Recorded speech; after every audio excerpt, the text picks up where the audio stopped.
Hello everybody, in this video we're going to go over episode 6 of our D&D campaign, Attack on Alloy. Last when we left our adventurers, they had split the party. Thadon, the Bugbear Rogue, Tink, the Human Artificer, and Wink, the Eladrin Elf Wizard, had rode ahead, taking 2 horses out of the 3 from the group, and rode throughout the night, gaining 1 point of exhaustion to get to the Wizard Droll to inform them they had captured one of the people that took Gladtiri, the unicorn, and they were on their way back. So there was an attack on Alloy during this time. Again, as I mentioned previously, I had plans to have this attack happen when no one was there, so I kind of had to switch gears here. They got to see Frug, who woke them up from their slumber, saying, "I need your help real quick," and he brings them to grab these little burlap-sapped gems filled with topaz and emerald. He brought a bunch of tubed metals that seemed to interconnect somehow, and they entered into the room where Droll had been previously, where they met around the round table,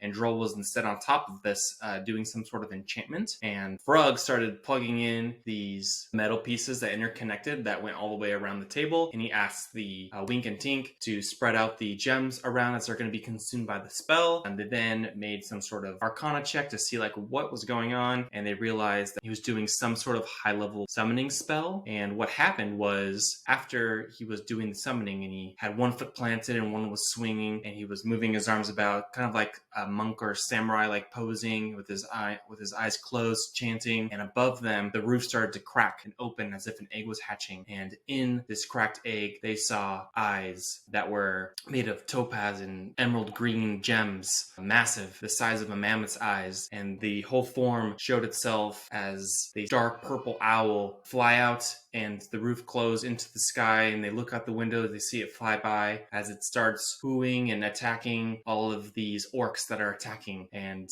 they say that this is the owl of Alloy, here to protect us, summoned very rarely in times of desperate need. And so I thought that was cool for them to experience this, kind of see like that the world has high level magic, but it's very rare and it's used sparingly. They then decided that Wink was going to stay there and hang out with Droll as he started commanding orders, and they looked at the window and they saw, orcs attacking everyone, pikes on the ground, they saw people dead all in the streets, they saw, what I came up with was they saw a house torn to its bare bones. They took the logs and they put 1 long log over 2 other logs that formed an X, so it formed some sort of a sawhorse or like drying rack, and then they tied people's necks together using the same piece of rope, so 1 person on one end and the other person on the other end, and then they were hoisting the people over the bar until they strangled to death, the weight counteracting each other. I tried to show the brutalness as much as possible. I really wanted to show how ruthless and harsh these orcs were to my party, just so when things happen later on with Ida that they weren't surprised, like they're not taking prisoners. If they are, like they're not going to treat them well. I wanted to set that tone early on with these bad guys, how they just do not care. Then Tink left and met up with his brother as he was concerned where his brother Thadon, the rogue bugbear, had been. So they met up with each other, kind of said, "Hey, I'm going to go see what's happening," and then Thadon said that he would stay back and just observe, and Tink decided to rob a storefront,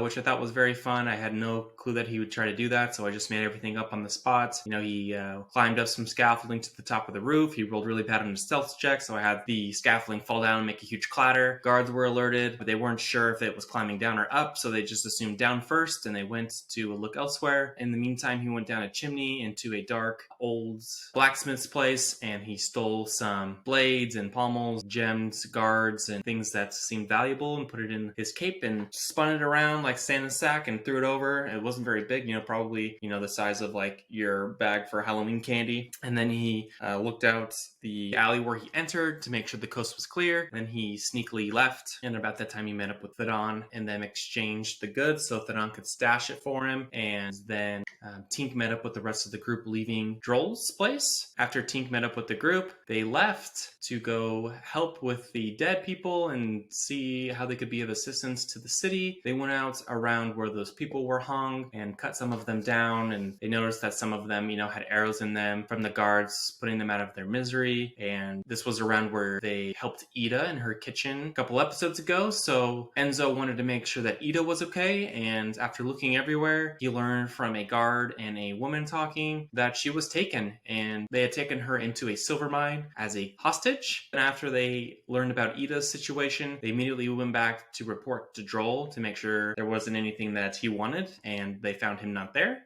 After they went to Droll's, they then went to the military market to get orders, how they can help, and maybe go into the mines. They also purchased some wooden weapons, as they learned that this mine is owned by a high house that has been recently infested with rust monsters. So they're prepping for that, as well as during this time, Thadon, the bugbear rogue, has been asking around about Alloy Barnes and Droll and how they're interconnected. And I try to sprinkle information little by little. He wasn't rolling particularly high with his investigation checks, so he didn't want to reveal everything. So what he learned was that Droll and one of the family members from Alloy Barnes, who works for a high house, are really close, and that the parents are proud but annoyed at the same time with their relationship. Little do they know that the reason why the parents are annoyed is because they're seeing each other romantically, and that's why Droll cares about what the family thinks, is because he hopes that one day that they're his in-laws, which was an easy way for me to just tie them together. That's not what I had planned from the get-go, but this is kind of what this story has morphed into. More of like the Alloy Barnes has more move than you think, meaning like these are people that I care about since they're people I'm trying to impress, as well as he does have like the administration aspect of being the town wizard. They own the stables, so just creating that dynamic. We'll see how that ends up, that plot line, but yeah, that's what's been happening in the background. Then after going back to the other group, they went, after they purchased the things from the military district, they went and got Tink, who was sleeping at the Jolly Dragon, and Enzo let his parents know where they were going, and then they headed to the mines. And getting to the mines, this is where I made one crucial mistake, was not describing the state in which these guards were in. I just said, there's 20 to 30 guards here and they have barricaded the entrance, whereas I should have said, there's 20 to 30 guards that look beaten up and injured, and a lot of them are bleeding and wounded, and basically they're just doing everything they can to not pass out or die, make sure that they're doing everything they can to serve their duty to their city. I think that would have really helped the players because they just did not understand the state of these people, so they treated them way differently. Like they were being very rude and very like, why aren't you doing more? You could do more. I think just me setting the scene better would have resulted in a smoother transition.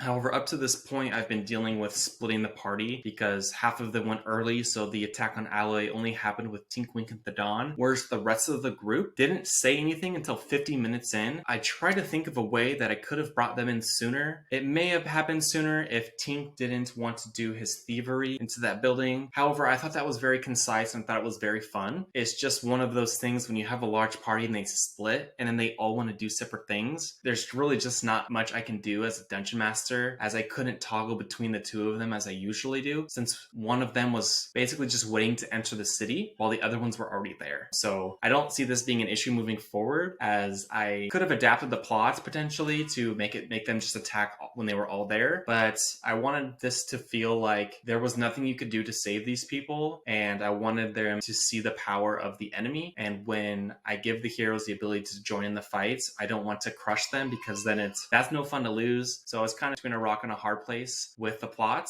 So that was one struggle I fought throughout this, as well as I gave a lot of indications to Tink and Thadon, like, hey, the group is going to enter the mine. Thadon is not here. He's been trying to get information on Droll. Do you want him to be there? And Tink kept being like, nope, if he wanted to be here, he would be here.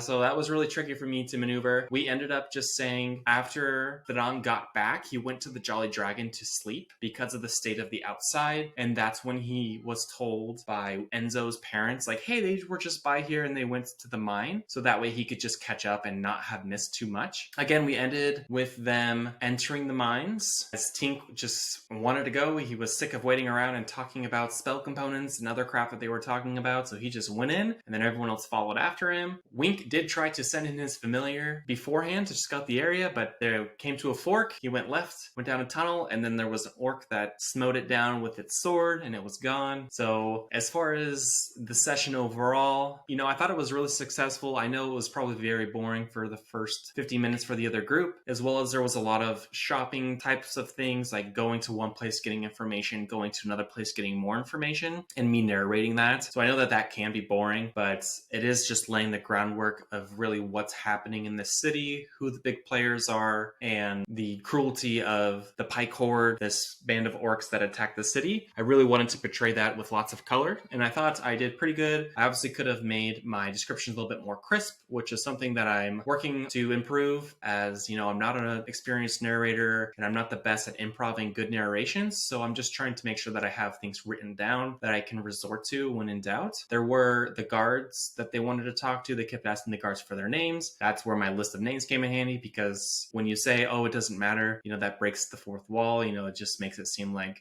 this world is not real. And I want, if they want to ask everyone for their names, I will always have names available. I'll just say, 1 second. If I don't have it prepped, I will look something up to make sure that they have information, because NPCs that might not seem relevant to me may become relevant depending on the story that the players are telling. And I want to make sure that the plot is pretty straightforward, but it has some wiggle room. I did not see Droll becoming this big of a player. I thought he was just going to be literally a quest giver, but he's turned into is he our enemy? Is he our friend?